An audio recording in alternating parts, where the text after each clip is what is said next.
What's going on? This is Ryan with Automatic Comics, and up next, we are going to be going over the top 10 sales this week from the weekly Heritage Comic Auction. Some really cool books ranging all the way from Bronze Age back to Golden Age.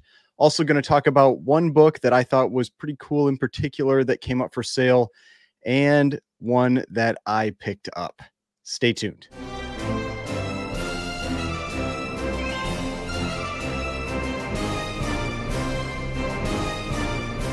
Right. So before we get started, please remember to hit that like button and hit the subscribe button if you'd like to see more content like this. So if you haven't watched one of these before, what I do is I watch the weekly Heritage Comic Auction. Heritage holds an auction every single week where they sell Golden Age books on Sunday, Silver Age on Monday, and Bronze through Modern on Tuesday. And I pick out a bunch of books from that week. I price them out. I watch all that kind of stuff. But in this video, I'm talking about the top 10 sales that happened this week. These are the big books, the cool books, the big keys, that kind of stuff. But before we get into that, let's talk about just the overall performance of this auction, how things looked this week. And you can see here on the screen, we've got the auction total. This is up here in the upper right-hand corner here. These are the total sales numbers for this weekly Heritage Comic Auction. I talk about this every week. You can see $697,940. Generally, each week I see anywhere from around $500,000 to $700,000 in comics sell on this weekly Heritage Comic Auction. So it just gives you an idea of the types of books that you can see here. You've got really expensive books. You've got books that go for tens of thousands of dollars, and then you've got books that go for under $100. It's a big range, but $697,940. That's a pretty big sale this week, and that was because there were quite a few big books that came up, so it'll be fun to talk about these. Like I said earlier, I watch all of the different eras of books, all kinds of books, keys from Modern, Bronze, Silver, and Gold. And this week, it was actually overall a very solid performing auction. I was a little surprised because this week we have the Heritage auction going on, this weekly one. We have a Comic Link auction going on. We have a Comic Connect auction going on. There are a lot of books selling, and I was wondering if maybe that would show weaker performance in these books, and that has not been what I've seen. This week, I priced out a total of 152 books, and out of those, 52% beat my estimates. So that means that more books beat my estimates than didn't. For me, anytime I'm above 50%, that's telling me it is a positive trend. It's a strong sale. Now, I also break that down with Gold, Silver, Bronze, and Modern. Golden Age books, it was 61%. Silver, it was 55%. Bronze, it was 28%, and Modern, it was 52%. So Gold, Silver, and Modern performed very well this week. Bronze was a big underperformer. There were not very many strong sales in the Bronze Age books, but there were a couple, and we are going to talk about a couple of those. But now, let's get into these books. So the first one that we are going to talk about was this. I do not see this come up for sale very often. This is Green Lantern number 87 in a 9.8 off-white to white pages, sold for $9,600. I had this book going for $7,500, so it beat my estimate by 28%. The high sale during the comic boom was $14,500. So if we take a look at this book, Green Lantern number 87. And if you're not familiar with this one, you can see up here, this is the first appearance of John Stewart, second appearance of Guy Gardner. And so this is actually a character that, at least rumors I've heard, have been that this is a character that's going to be used in the James Gunn universe. We'll see. But Green Lantern number 87 in a 9.8. It does come up for sale every once in a while, but not all that often. You can see maybe you get a couple sales a year. Some years you don't have any sales. 2023 has actually had 3 sales so far. So quite a few, ranging from 8,080 to 10,500. But I had been seeing this book just generally trending down. And if you look at where this book was at prior to the comic boom, this was a $6,500 book in 2020 when the comic boom started. Before that, $2,500. I mean, 2019, 2,500, 2018, 2,800 as the high sale. this is a book that is still very, very elevated from pre-comic boom prices. And honestly, those prices seem really low. Like $2,500 for a key 9.8, like pretty big Bronze Age key 9.8 seemed really low. So I'm not surprised it's holding up relatively well, but there are a lot of 9.8s. We've got the CGC census here. You can see even in a 9.8, there are 36 copies, total of 1,985 universals on the census. So there are a lot of 9.8s out there. That's probably something that could be a downward pressure on this book that, you know, if enough people decide they want to sell them, they end up moving them and you see some downward pressure on the book. But so far, it's been holding up surprisingly well. I mean, 3 sales this year. This wasn't the low. This actually reconfirmed some strength in this book, and it wasn't a white pages copy. You know, a lot of times, a lot of people say it's like, oh, well, you know, it went low because it was off-white to white or off-white or something like that. But this was an off-white to white pages copy and a strong sale at $9,600. So I thought that was a really good one. All right. The next one we are going to talk about was another book that I was very surprised to see in a weekly Heritage comic auction. And that is this one right here, Giant Size X-Men #1 in a 9.8 white pages. This was a really strong sale. Like typically what I would think with a book like this, if you saw this in a weekly comic auction, that it might go for a little bit of a deal. There's not often as much money in the room, you know, bidding that as you have in the big signature auctions. $30,000. I had this going for 26,000. It's generally be going in the mid 20s. And so 30,000 was an extremely strong sale. It did have a peak sale of 72,000 during the comic boom. But I mean, this is 15% over my estimate. Let's take a look at Giant Size X-Men #1. And you'll see what I'm talking about, that this was a really strong sale, especially given time of year and the auction that it showed up in. I mean, so look at this. You can see it's this little uptick right here. We had on November 16th, and I think this was in the big Heritage signature auction. This might have been in one of their signature auctions, went for 25,200. Then we had this one go for 30,000. It is a white pages copy. Maybe it's a little bit of a difference there, but overall you can see this is for the year, the second highest sale. And really, I mean, a surprise to me. I think there was one that came up on the Comic Link auction that also went for less than this. So this was a very impressive sale, especially when you start to look at what this book again was going for prior to the comic boom. This was around a $8,000 to $12,000 book. It is still hitting prices easily in the mid 20s, and this sale at $30,000. This is still a really strong performing book. Yes, it has come down from these big peak sales of the comic boom, but it's still performing really well. That's also the type of book that makes me nervous, though. It's the type of book that, at least at this grade, at this price point, I would be pretty hesitant to buy it because it just looks like there's a long way that it could still drop. So just something to consider. This is something I've talked about in the last few videos, that the high-end market has been definitely performing different from the mid and low-end market. We're seeing a lot of money still out there, you know, buying these big books, spending a lot of money, and it just doesn't seem to be as impacted by some of the current economic issues that have maybe impacted some of the mid and lower tier markets. But yeah, another really strong book, beat my estimate by 15%. All right, so the next one, we're going to move into the Silver Age. And we've actually got 2 copies of this book that came up for sale that we're going to talk about right in a row. And that is X-Men #1. Both of them beat my estimates, not by that much though. They were pretty close. So this is a 4.0 of X-Men #1, off-white pages, went for $7,500. I had this book going for $7,000, so just beat my estimate by 7%. The peak sale during the comic boom was $24,000. So yes, this book has retreated significantly since the comic boom. It was actually one of the books that spiked more than just about anything. X-Men keys got really, really hot, and they have retreated significantly, but this was a sale that was right in line with what I was expecting. We also had a higher grade copy, a 7.0, that came up for sale. This one went for $21,600. I had this one going for $21,000, beat my estimate by 3%. So that's basically right in line. Again, the peak sale during the comic boom for a 7.0 was $63,000. down over $40,000 from that peak sale.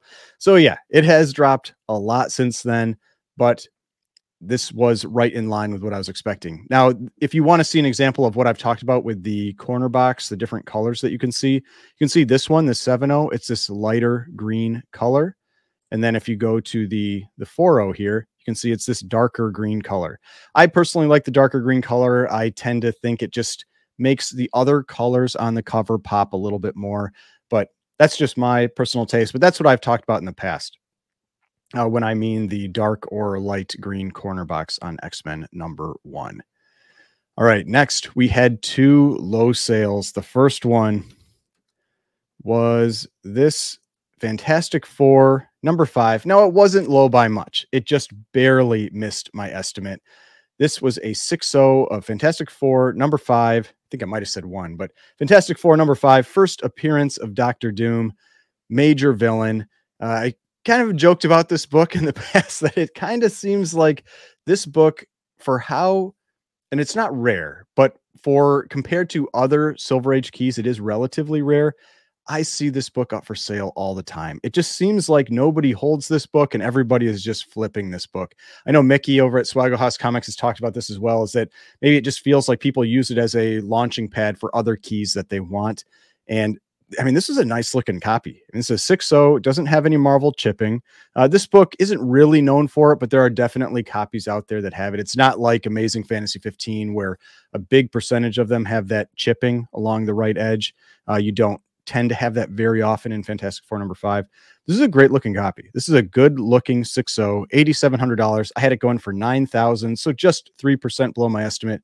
Peak sale during the comic boom, $28,800. So definitely a book that has retreated quite a bit as well. But let's take a look at how that book is doing today in comparison to where it was prior to those spikes from 2021 and 2022. So if we take a look at a 6.0, you can see there's a lot of these. This is one thing you can see with GPA here. You've got a lot of down arrows. And this is what I've talked about with this book. This book is trending down. And you can see that with all these red down arrows. You got one green arrow here, but a lot of red down arrows. And you can see that right with the 6.0 as well.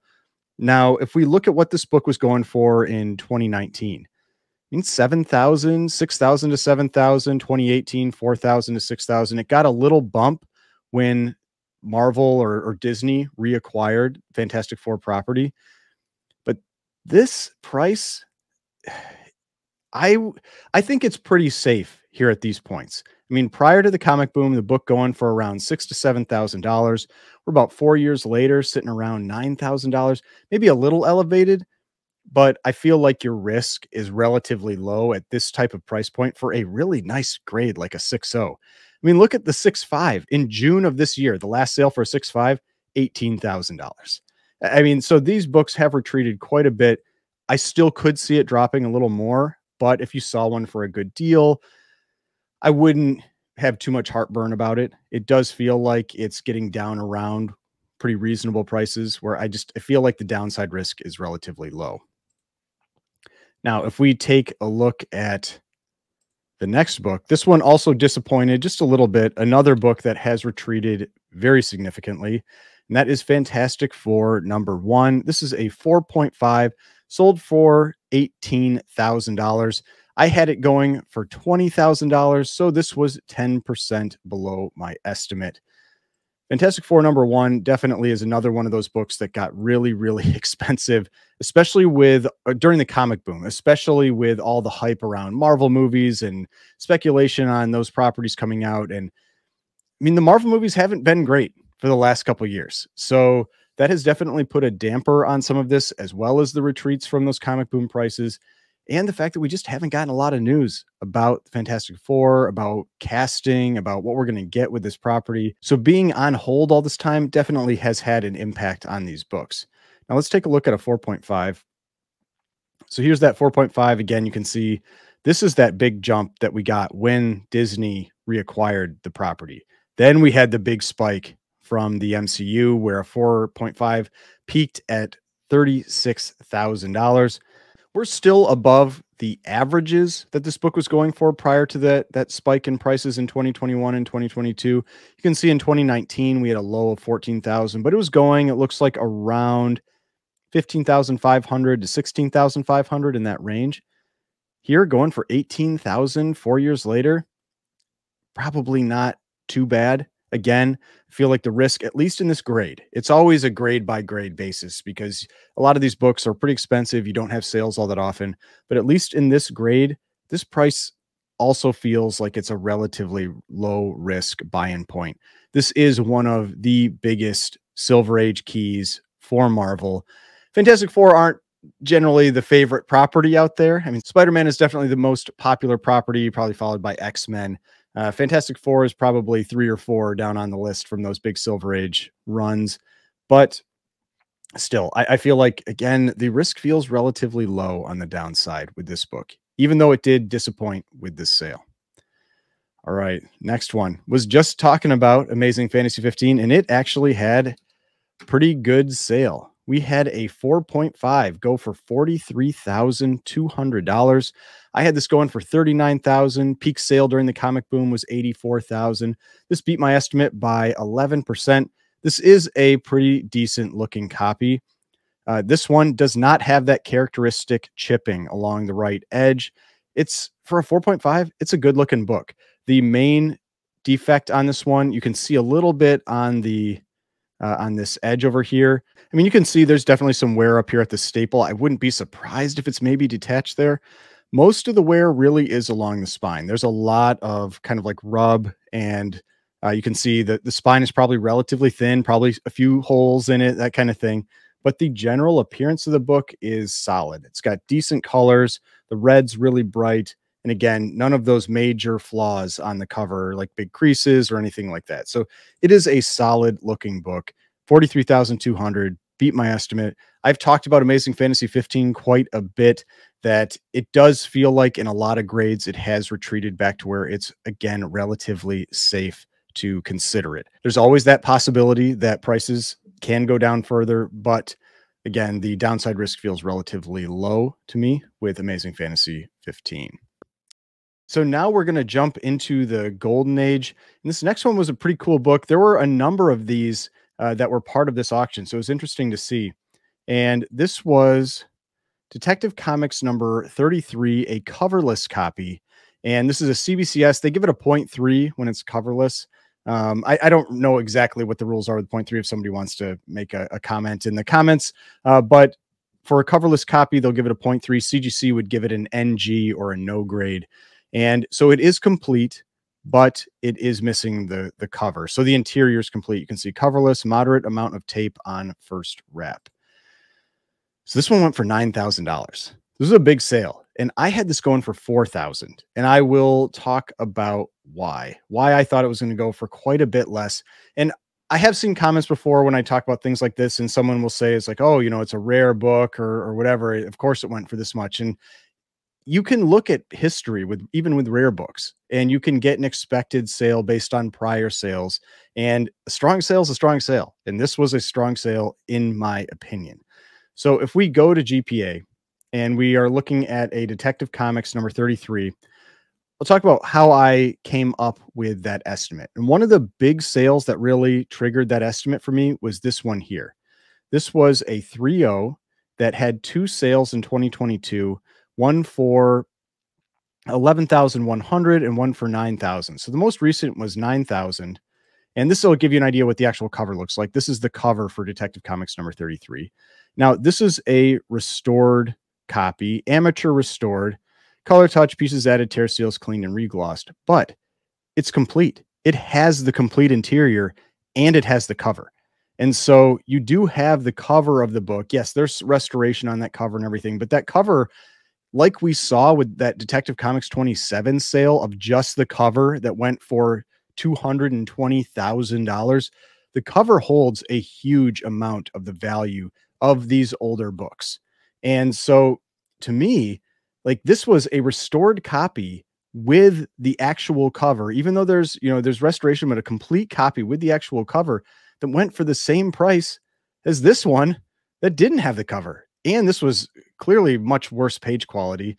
This one I think was it? Yeah, cream to off white. This other one is slightly brittle. If page quality is anything that concerns you, and this was not like this was a sale that was long ago. I mean, this was just last year. Went for $9,000. So that was one of the big ones that really stuck out for me on how I priced this. Now, if you go down, you can see a universal 0.5, one that had the wrong back cover, went for 10,800 last year, but still had the correct front cover. And a lot of times that front cover could be nearly half the value of some of these books.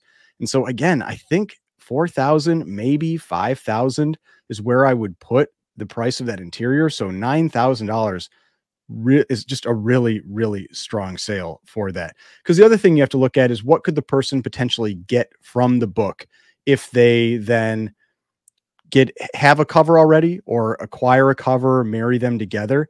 And you can see like a 3.0 last year restored went for around 10,000. And if you see this 5.0 up here 2 years ago went for 12,000.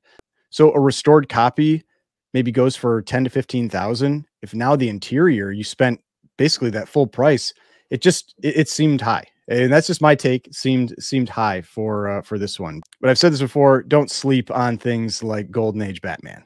Early Golden Age Batman are some of the most desirable books that are out there. And this just proves that, where someone was willing to pay $9,000 for a coverless copy. All right. Next one. Got some pre-code horror here. And this was Chamber of Chills number 19 in a 2.0 that went for $9,000. I had this going for $7,500, beat my estimate by 20%. CBCS 2.0, cover detached. You can see the note there, cover detached. I mean, it looks like a 2.0. I wouldn't be surprised if maybe it even got like a 1.5 to 1.8 if you resubmitted this to CGC. But it has good colors. I mean, that is a big plus for it. It does have good colors, and it's not missing any big pieces. Yeah, it's got some big tears and creases and things, but it's not like it's missing any big pieces from the front or anything like that. So, I mean, $9,000, I felt like that was a really solid sale for this book. The peak sale, and we can check the year, was actually $2,400 for this grade. So let's see. Chamber of Chills, number 19. So the peak sale for this 2.0, if we go down to a 2.0, and this is a CGC sale from 5 years ago, was $2,400. We can see a 3.0 went for 12,000. We had a 2.5 went for 10,800. Now, I mean, part of this was I wasn't sure if this would sell for as much, just because honestly, I do think if it was resubmitted to CGC, it might be like a 1.5 to a 1.8. But this was a strong sale for CBCS. I mean, I've talked about that a number of times. Often we see lower sales with CBCS books, but this was a solid sale for a CBCS graded copy of one of the most iconic pre-code horror covers. And if you're not aware, one of the things that made this extremely popular is it was used as a cover image for a single from the Misfits, from the band The Misfits. And so that really originally got some attention drawn to it. And now it's used as it's homaged all the time for lots of different covers, lots of different comic covers. You'll see homages with this cover. All right. The last book we're going to talk about that are part of the top 10 is another pre-code horror book. This was another big sale. And then I've got a couple other books I was going to talk about. And this was Black Cat Mystery number 50 in a 4.5 that went for $14,401.20. This was pretty much in line with what I thought. I had it going for $14,000. The prior record was $1,650. This book has come a long way, but this only beat my estimate by 3%. So it went right around in line with what I thought it would, but it's a good looking 4.5. This is a good looking 4.5, really solid color strike. You can see when you zoom in that you've got, some creasing along the edges and, a little bit of wear along the spine, that kind of thing. You can take a look at the back cover, see if anything really jumps out. Not really. I mean, maybe, is there? Yep. Yeah. So you can see there's some water staining along the spine. So that's definitely why this book got the grade it did. I mean, they gave it a really solid grade because that's a fair amount of staining. That is a fair amount of staining. but they definitely respected the fact that this is a very, very nice looking book. And it got that 4.5, but 14,400, again, one of the most well-known pre-code horror covers that's out there. Another one, I don't see these in weekly comic auctions very often, like this and the Chamber of Chills 19. Those are often books you see pop up in the really big signature auctions. So seeing books like this is part of why we had that about $700,000 in sales this week. There were a lot of really strong, big books in this auction. So of these 10 books, only 2 of them went under my estimates, and just barely. The Fantastic Four #1 went under by 10%. The Fantastic Four #5 went under by 3%. Everything else beat my estimates. And this, again, just goes with what I've been saying about the higher end market being strong and still holding up very well. Now, there were a couple other books I wanted to talk about. One of the ones being one that I picked up. I thought this was a pretty cool one. It was another coverless copy. This was Pep Comics #26, also a 0.3 from CBCS, coverless. Now, if you are not familiar with this book, you might wonder, why did this book, a coverless, go for 10,800? You can see I did throw a bid on up here. I thought this was going to go for around 550 bucks, and it just kept getting bids, went over $1,000. The reason that this is such an important book is that this is the first appearance of Veronica Lodge. So if you are an Archie fan or an Archie collector, and I've become an Archie collector, it seems. I tend to pick up Archie books. I at least like to go for ones that are either the keys or those like the fun covers from the 50s and 60s, that kind of thing. But this is the first appearance of Veronica, and this is definitely the most affordable way to get into it, because it is an expensive book when you have the cover. I made a run at one maybe a year ago, and I thought I was going to get it. I really thought I was going to win that book, and someone just like at the last second kept bidding and just boosting it up, and I ended up not getting it. I think, yeah, it was this one right here. This, so it was this year, May of 2023. We'll see. You'll probably see my bid on it when I go to it. Yeah. So I had bid 10,200. It sold one bid higher. I was the underbid, 10,800. It's got this cool Liberty Bell cover. It's got a World War II cover. Archie wasn't the main character at this stage, but he has a story in these early Pep comics, and that's where you get the first appearance of Archie in Pep 22, and Jughead and Betty. But then you don't get Veronica until Pep 26. And that's where we had this, this coverless copy that sold for $1,080.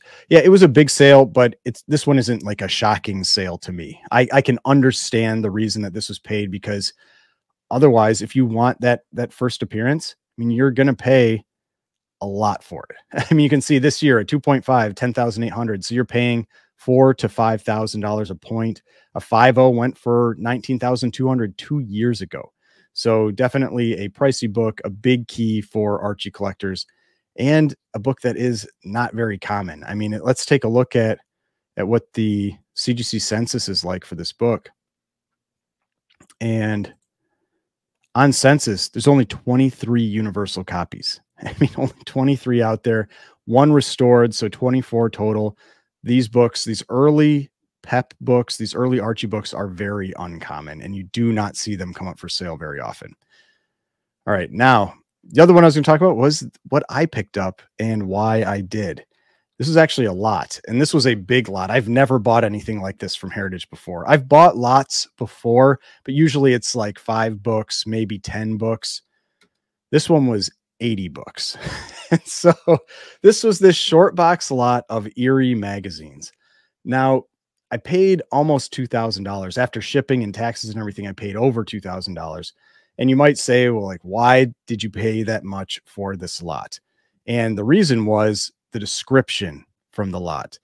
Now, if you go down to the description, they actually left out the by far most expensive book that's in this lot in the actual images. And so that's something I'm going to be checking when it gets here. It's the first thing I'm going to be looking for, because this is a rare book. I was not expecting to see it as part of this. When I saw it in the description, definitely that's what got me bidding on it. And so it better be there. I'll be calling up. So we see one short box full of approximately 80 issues of the classic monster mag Eerie, including number 1 through 16, then all these other ones. So number 1, that is the big thing with this, because if you go to say GPA, you don't even have a number 1 that's in here for GPA. So it's Eerie Publications, 1966, and the earliest this one goes is number 2. So if you want to see number 1, you can go to Go Collect. This is what number 1 looks like. It's this black and white printed issue. It's a big difference between number 1 and number 2. And the other thing that really made me think that this probably has it is that they said the year here started in 1965. Eerie magazine number 2 is not until 1966. So you can see here, 1966 for this one. Number 1 is 1965. It is the only Warren Eerie magazine from 1965. So I'm assuming that it is actually in here. And if this is a nice copy, this book alone basically pays for this lot.